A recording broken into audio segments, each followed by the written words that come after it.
Joseph Simmons, Kawasaki Ultra 150 second motor. The first motor failed pretty rapidly with the customer and was sent to SBT and found, which we saw, was water in all the cylinders and the crankcase. The cause was unknown by the customer. We have our suspicions, but we're not going to point the finger at anybody or anything because that would not be appropriate, and there's no absolute guarantee that anybody's right. So let's just leave it at that. And anyway, so we SBT warrantied this engine pretty quickly, and we installed it. Joseph here is the installer on this one, and I myself, Lewis, dressed most of this engine along with the help of Kenneth Walker right there and Kenneth Belvin in the shop. And this is our first load test. Yesterday we were tidying up little things, oil lines, this, that, and the other. And today we wanted to bring it in the water tank because it was running good yesterday on the hose. And we wanted to give it a fresh shot, nice and cold this morning, to see how it's going to run. They've already started it once in the tank. Did it start right up this morning? After you choked it, yeah. So we you pumped the primer choke a few times. How many times did you have to pump it? I think like 3 times. 3 times, and then you just hit the start button and it lit right up? Okay, I wasn't out here for that. That's why I'm asking, and I just want to know. So it seemed to run really well yesterday on the hose, and so we're hopeful today it was going to run really well. Mr. Walker has a laser somewhere. It's in his pocket that we monitor the temperatures with, and we're looking at the cylinder temperatures, exhaust temperatures. We're looking for water leaks. We're also specifically looking, I don't know if we're going to see it in the video, down there at that drive line system with that silicone on it. There were some leaks there before on the other motor job that we had to correct, and there is no leaks there right now. Now you will see some water splash dots on here around in this engine bay. That's because the engine bay is open and we're throwing a lot of water while they're testing it and running this motor. So we've confirmed there's no water leaks. We have good water flow through these hoses out of the back of the ski, which run out the back above the jet pump, which are critical to maintain that those are not clogged. Dirt daubers get up in the side there and blow these motors up. We also have a tattletale, which is right there. It indicates water from the jet pump is getting to the engine, but it doesn't indicate that water is getting out of the back 2 cylinders to keep them cool. So it's absolutely important to make sure on the back top of the jet pump, up on the hull, those water passages are clear when you run this thing on a water hose before you take it anywhere, all the time. Unless you keep it in some bug-free environment dirt daubers don't get in Texas that I'm not aware of. Okay, so go ahead and bust that thing off. I'm gonna step back a little bit here. Okay, now that's idling. And it seems to be, you just barely hit the start button, it's running good. Nice and quiet.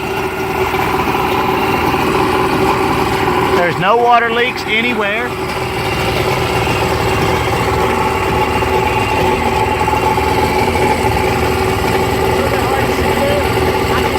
I can see better than the camera can see.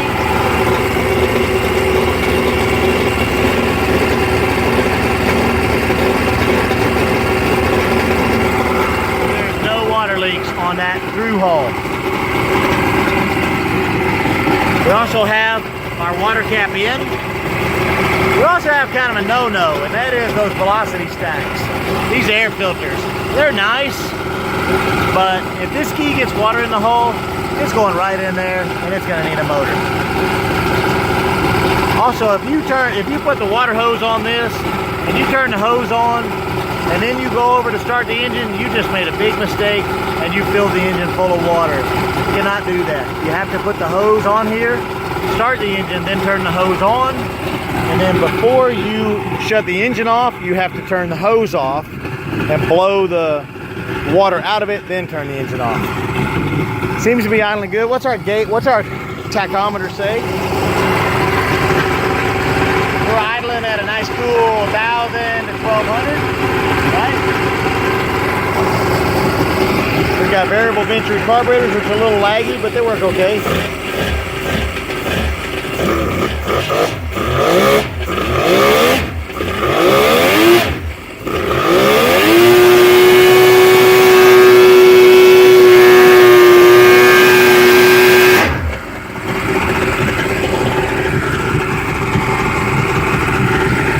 did just spot a water leak right here. Of course, I was just tampering with this. Look, that clamp is loose. So we need to tighten this hose clamp up. Joseph, go get a flathead number 2. Okay, that's not gonna cause a big issue unless that were to come off. And we sure as hell don't want that to happen. So, what Walker's gonna do here, he's gonna hit the engine temperature right there. That says 97, 100, and 111. 111. 104 and 92. It's a pretty big difference, but that's the way the cooling system is designed. Hold that. So he's going to tighten that clamp up real quick. That's a pretty good German-made clamp. You can see it's a little loose.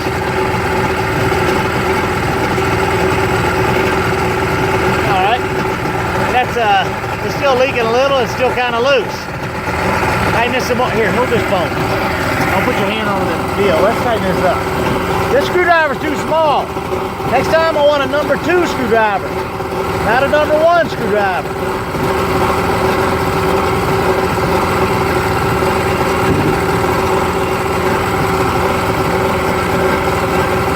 That's a pretty slick hose, but that hose ain't coming off. If that hose leaks, then maybe it's going to need a new hose. Sorry, I almost knocked Walker off the back.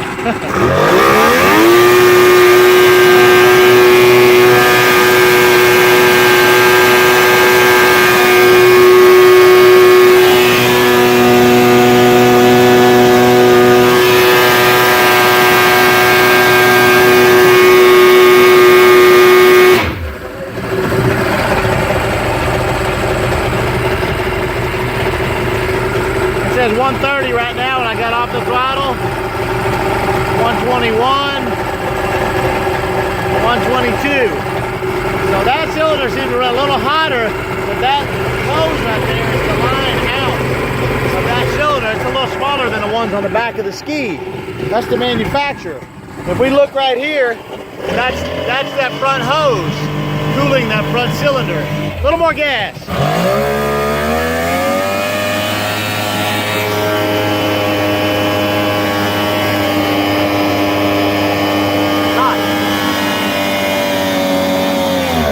That's him letting off the gas. Okay, full throttle.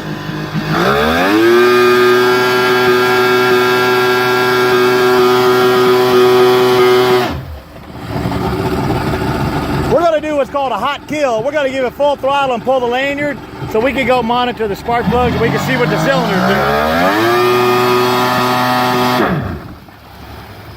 doing. Okay, let's start it up again and let's do a little bit longer. Okay, you got to get a little bit more fuel in those spark plugs at full speed before you do that hot kill. And whenever you push that kill button, hold it. Okay? So we'll wait for my signal till you kill it. Go ahead, fire it up.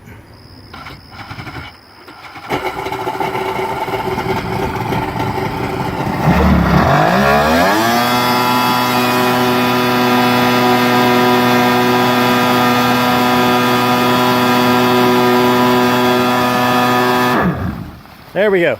Now we're going to pull this thing out. We're going to pull the spark plugs out. The spark plugs are going to tell us what kind of fuel and oil situation we got going on inside of the motor. We're also going to be monitoring the oil lines. Now, there was something said prior about the oil lines and the oil pump. I'm going to be honest here and say that we verified the oil connections again on this installation. And immediately when this engine started, those oil lines cleared and there was no air in them whatsoever. Now they don't have check valves in them like a Yamaha has, a Yamaha 2-stroke, so it's possible that after sitting they could, you know, a little air could go backwards and be caught in lines. But these lines filled up instantly with oil. I mean, like within, I don't know, it was like 15 seconds. It was super fast how it filled with oil. The oil line. So there's nothing wrong with the oil pump on this thing that we see at this time. There is nothing wrong with the oil line routings. The oil tank, we took the hose off the top. We verified the oil and the oil quality in the tank. We verified the fuel quality. We verified a lot of things, and we just couldn't find anything that would point to an engine failure. We also previously had surfaced all the exhaust surfaces on our surfacing machine. All the flanges had been surfaced, and we went ahead and resurfaced those again and double checked them, and everything looks good. So it's just going to be a matter of maintenance and some time to see if this thing's going to hold up, you know, and that's all I know. So let's go ahead and pull this out real quick. I'm going to keep this video going. Get a spark plug socket on an impact, and get about an 8-inch long extension, 13/16 spark plug socket. Pull this thing out. I don't have time to write a check right now. I don't work on their schedule. Just tell them hang tight.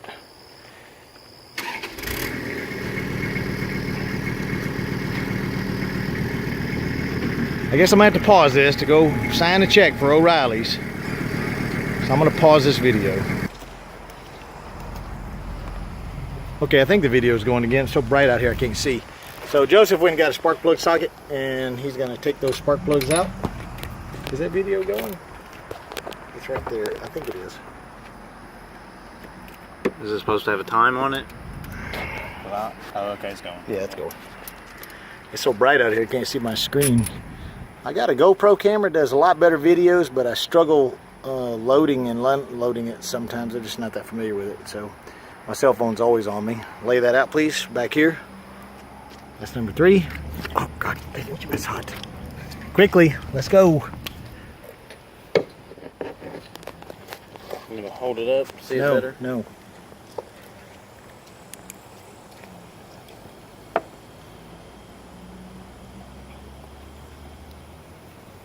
Okay, so that's fuel. That's okay, and that's nothing wrong with that. We did a hot kill, so it was getting a lot of fuel. Hold that spark plug up now.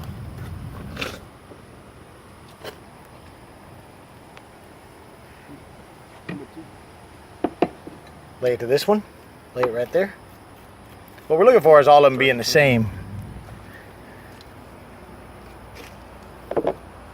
Those look the same to me. And keep in mind, these are the original spark plugs from the other engine. So these are not even brand new spark plugs. So some of that that we're seeing on there is a cause from the prior engine. Put it closer.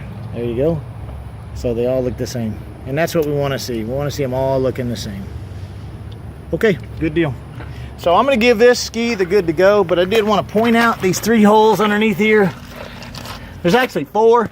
If you start this thing on a hose, God, I wish I could see in this phone. Hopefully that's showing that. There's 4 pipes up in there. And when this thing is on the water hose with the engine running, do not turn the hose on until the engine is running, and do not turn the engine off before you turn the hose off. So all of those holes back there are direct pathways to the cooling system of the cylinder heads, and we have seen multiple times dirt daubers and spider eggs go inside of there and cause these engines to fail from overheat. Critical, critical, critical. I think that's it. You guys happy with the way this thing runs? I like it. Yes. Yes? So y'all would take this out and run it? If it was your ski, you would go drive it? Yes, sir. Right. Okay, that's it, Joseph. I hope you have great success with this thing this time. God bless you.